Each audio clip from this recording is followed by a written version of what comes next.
नमस्कार, स्वागत है आप सभी का हमारे YouTube channel English with Ajay Katyayan में। हम लोग 12th इंग्लिश के गेस पेपर की सीरीज पे चर्चा कर रहे हैं और जहाँ तक मुझे याद है तो इससे पहले हम लोगों ने लगातार 2 या 3 वीडियोस किया है इस पे, जिसमें मैंने रेनबो पार्ट 2 के प्रोज सेक्शन के चैप्टर 1 से लेके और चैप्टर 12 तक जितने भी चैप्टर्स है सबके ज़्यादा से ज़्यादा ऑब्जेक्टिव क्वेश्चंस बताने की मैंने चेष्टा की है। तो वो वीडियोस भी आप देखिएगा, उसमें बहुत ही इंपॉर्टेंट ऑब्जेक्टिव क्वेश्चंस दिए गए हैं। यहाँ पे हम लोग आज से शुरू कर रहे हैं पोइट्री सेक्शन का ऑब्जेक्टिव क्वेश्चंस। और पोइट्री सेक्शंस का जो ये आपका पहला चैप्टर है जिसका नाम है sweetest love I do not गो, इसके ऑब्जेक्टिव क्वेश्चंस हम लोग देखेंगे और लगातार जितने चैप्टर्स का ऑब्जेक्टिव क्वेश्चन हो सकता है आज देखेंगे। तो चलिए शुरू करते हैं आज की इस क्लास को। बाकी आपको वीडियो अच्छा लगता हो, मेरा ये प्रयास अच्छा लगता हो तो अपने दोस्तों के साथ जरूर शेयर करें ताकि 12th की इंग्लिश एग्जाम उनकी भी बेहतर हो और सारे लोग अच्छा मार्क्स कर सके। और वीडियोस को लाइक जरूर कीजिए, इससे मुझे अच्छा लगता है और मैं थोड़ा सा और मोटिवेट होकर काम करता हूँ। तो चलिए शुरू करते हैं। पहला क्वेश्चन है कि जॉन डॉन जॉन डॉन जो थे वो एक कहाँ के पोएट थे? तो John Donne is a British poet. इसका पहला का सही आंसर यही हो जाएगा कि जॉन डॉन जो थे वो एक ब्रिटिश पोएट थे। Who was forced to leave Oxford University without a degree? कह रहा है कि ये जो 4 ऑप्शंस दिए गए हैं इनमें से कौन सा ऐसा राइटर है जिसको ऑक्सफोर्ड यूनिवर्सिटी से जबरदस्ती निकाल दिया गया बिना डिग्री लिए? तो उनका भी नाम क्या था? John don.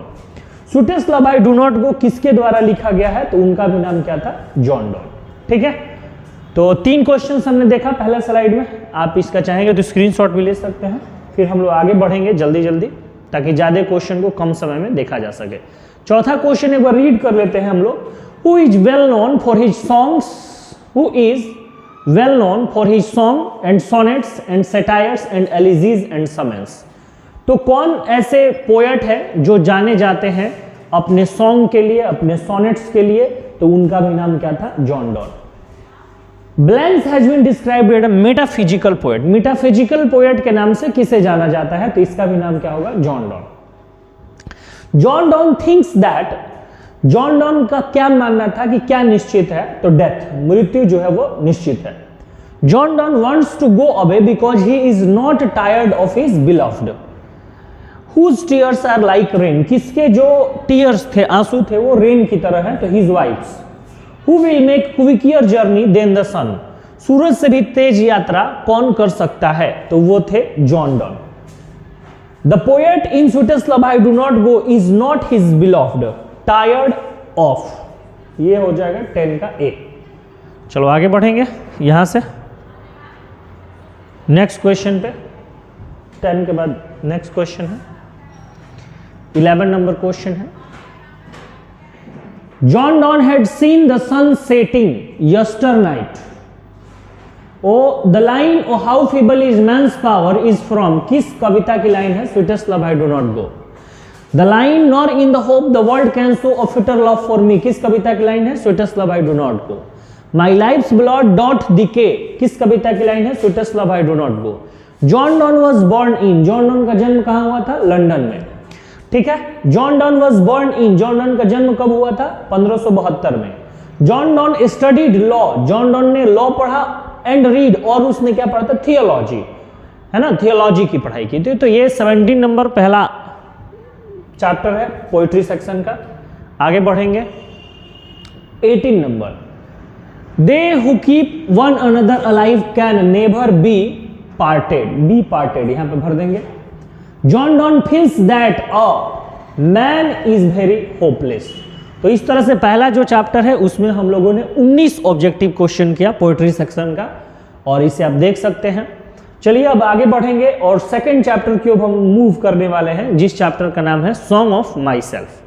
तो सॉन्ग ऑफ माई सेल्फ को हम लोग देखेंगे, इसमें जो भी ऑब्जेक्टिव क्वेश्चन हो सकते हैं उसको हम लोग करेंगे। The poem song of myself is written by, song of myself किसके द्वारा लिखा गया है? तो वॉल्ट विटमैन के द्वारा। Who is known as the people's poet, people's poet के नाम से किसे जाना जाता है? Walt Whitman. Who says every atom of blood is the same in all human beings, तो इसका भी हो जाएगा Walt Whitman. I celebrate myself and sing myself, ये पंक्तियां किसने लिखी है? Walt Whitman. Walt Whitman is blanks years old. तो वॉल्ट विटमैन जो है वो 37 ईयर्स ओल्ड है। कविता में उन्होंने चर्चा किया है कि आई एम 30, ऐसे कुछ उन्होंने बोला है कि आई एम 37 ईयर्स ओल्ड, है ना।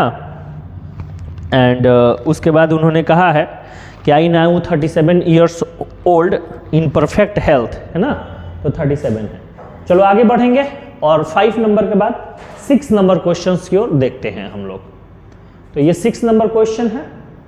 The poet is song of my self. Song of my self में पोएट खुद के लिए क्या करता है? तो सिंग्स, गाता है। And what I assume you shall assume is taken from the poem. ये जो लाइन है किस कविता से लिया गया है? सॉन्ग ऑफ माई सेल्फ से। Walt Whitman belonged to. Walt Whitman कहां से बिलोंग करते हैं? The USA. यूएसए से बिलोंग करते हैं। Works include leaves of grass and drum taps. Drums, trap और लीव्स ऑफ ग्रास में कैसे, मतलब किसके कार्य जो है वो शामिल है? तो वॉल्ट विटमैन। वॉल्ट विटमैन की जो सबसे फेमस बुक है जिसका नाम है लीव्स ऑफ ग्रास। ठीक है, चलिए आगे बढ़ते हैं और हम लोग अगले पोयम की ओर मूव करते हैं। ठीक, नेक्स्ट क्वेश्चन 10 नंबर है। Whitman's poetry all of which is collected in. Whitman की सारी कविताएं कहां पे कलेक्टेड है? तो लीव्स ऑफ ग्रास में। चलिए आगे बढ़ेंगे। Every atom of blood is the blanks in all human beings. तो वॉल्ट विटमैन का मानना है कि सारे ह्यूमन बींग्स में जो ब्लड है वो सेम है। तो ये 11 नंबर था। आगे बढ़ेंगे 12 नंबर की ओर। The line hoping to cease not till death is taken from. किस कविता से लिया गया है? सॉन्ग ऑफ माई सेल्फ से। Walt Whitman was born in America in. Walt Whitman का जन्म अमेरिका में हुआ था। कब हुआ था? 1819 में, 1819 में। I permit to speak at every hazard is taken from. तो ये भी लिया गया है सॉन्ग ऑफ माई सेल्फ से। Walt Whitman worked as a volunteer nurse in during the civil war. Who is known as the people's poet. People's poet के नाम से किसको जानते हैं? तो वॉल्ट विटमैन। तो ये हो गया आपके चैप्टर 2 में हमने कितने 16 ऑब्जेक्टिव क्वेश्चंस किए हैं। चलिए आगे बढ़ेंगे और अगला जो 3rd चैप्टर है, जिस चैप्टर का नाम है now the leaves are falling fast, इस चैप्टर के भी ऑब्जेक्टिव क्वेश्चंस हम लोग करते हैं। Now the leaves are falling fast is written by W.H. Auden. What is the full name of W.H. Auden? Winston Hugh Auden. When did he get the Pulitzer Prize? W.H. Auden को Pulitzer Prize कब मिला? 1948 में। The Age of Anxiety is written by। The Age of Anxiety किसने लिखा है? W.H. Odean ने लिखा है। W.H. Odean was a versatile and intellectually vigorous poet and a verse dramatist। वो एक बहुत शानदार पोएट तो थे ही, लेकिन साथ ही साथ वो क्या थे? एक वर्स ड्रामेटिस्ट भी थे। When did he left England? और early age 1939। 1939 के प्रारंभिक चरणों में W.H. ऑडेन जो थे वो इंग्लैंड छोड़ चुके थे। The travellers are we human. कह रहे कि जो यात्री हैं वो कौन है? ह्यूमन है। आगे बढ़ेंगे 6 नंबर के बाद आप देख सकते हैं 7 नंबर पे हम लोग चलेंगे। Freeze the active hands. Active hands को कौन फ्रीज कर देता है? Death. Who are scolded for food. Food के लिए कौन घूम रहा है? Trolls. The blanks has been dumb to see the leafless tree. Leafless trees को देखकर कौन डम्ब हो गया है? नाइटिंगेल। डी नंबर 9 का डी नंबर हो जाएगा। ठीक है, चलिए 10 नंबर क्वेश्चन पर मूव करेंगे। ये आपका 10 नंबर क्वेश्चन है। Blanks waterfall could bless the travellers passing through the वे।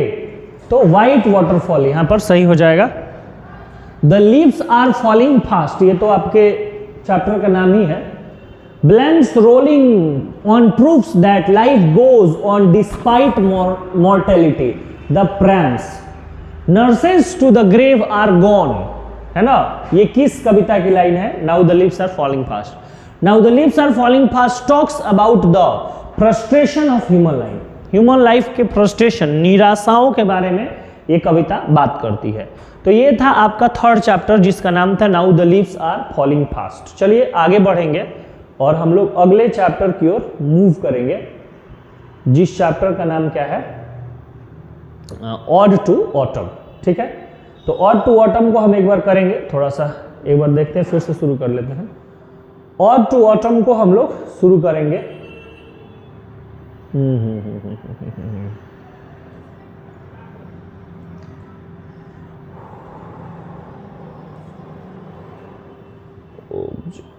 चलिए, ऑड टू ऑटम जो चौथा चैप्टर है आपके पोएट्री सेक्शन का, उसको हम लोग एक बार शुरू कर लेते हैं। ठीक है, थोड़ा सा ऊपर स्क्रॉल करना है और उसके बाद वो चैप्टर आ जाएगा।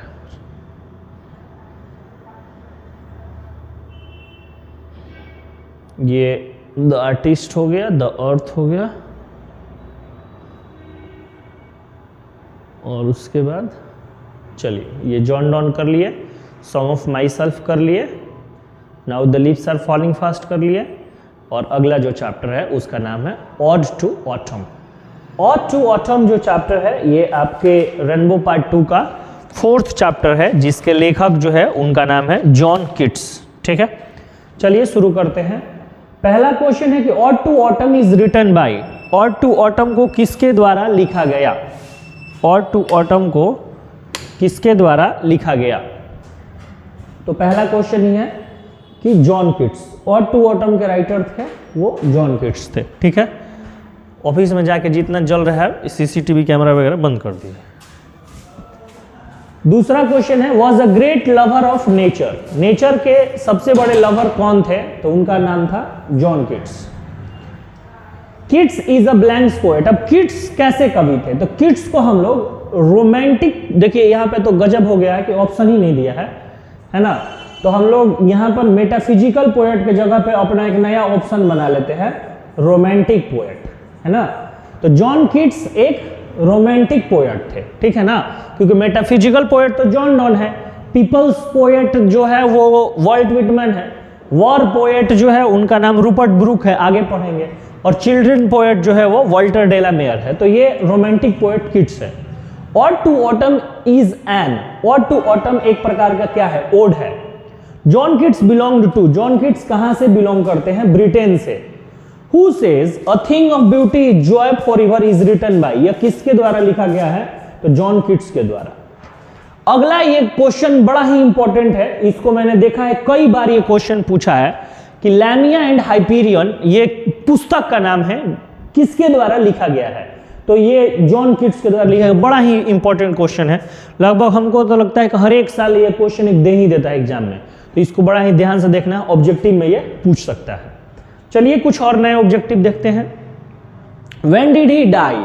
कह रहा है कि जो आपके जॉन किट्स हैं इनकी मृत्यु कब हुई? बड़ा ही कम समय में इनकी मृत्यु हो गई थी, और इनकी मृत्यु के एज के समय, इनकी मृत्यु के समय 1821 है। John Keats died of tuberculosis at the age of, मात्र इनको एक रोग हो गया था जिसे हम लोग ट्यूबरक्लोसिस कहेंगे, और क्षय रोग के कारण मात्र 26 वर्ष की अवस्था में इनकी मृत्यु हो गई थी। Which is the close bosom friend of the maturing sun? किसको मैचुरिंग सन का बड़ा ही मित्र कहा जा रहा है? ऑटम को। Autumn starts with the departure of the, autumn किस चीज के डिपार्चर के बाद शुरू होता है? तो ऑटम जो है वो क्या बोलते हैं? विंटर ना, विंटर के डिपार्चर के साथ शुरू होता है। John kits was deeply interested in boxing and cricket, John Keats boxing और क्रिकेट में बहुत ज्यादा इंटरेस्टेड थे। Thou watches the last Ozoins hours by hours, ये जो लाइन है वो किस कविता की लाइन है? तो ये जो लाइन है वो ऑड टू ऑटम कविता की लाइन है, ठीक है। अगला जो और 13 नंबर क्वेश्चन है कि conspiring with him how to load bless is taken from, तो ये भी जो लाइन है वो लिया गया है कहां से?